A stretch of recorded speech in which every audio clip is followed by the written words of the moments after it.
Welcome to Blizzard Fire. We hope this video helps fire up your solution. In this video, I will explain how to run Elden Ring on an unsupported GPU. First, let's ensure your system's foundation is solid.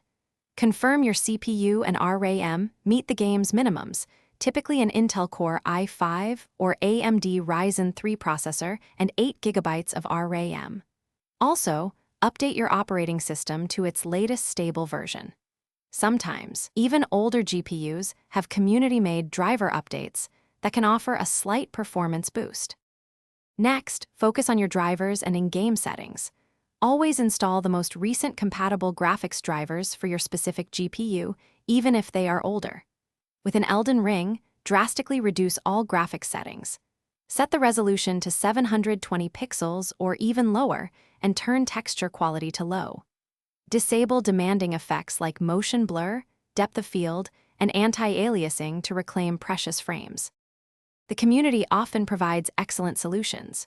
Search for performance-enhancing mods specifically designed for Elden Ring on lower-end hardware. These can make a significant difference. Additionally, explore third-party tools that can force even lower resolutions or upscale from extremely low settings. Finally, dive into your GPU's control panel and prioritize performance over visual quality for all global and game-specific settings. Finally, monitor your performance and manage your expectations.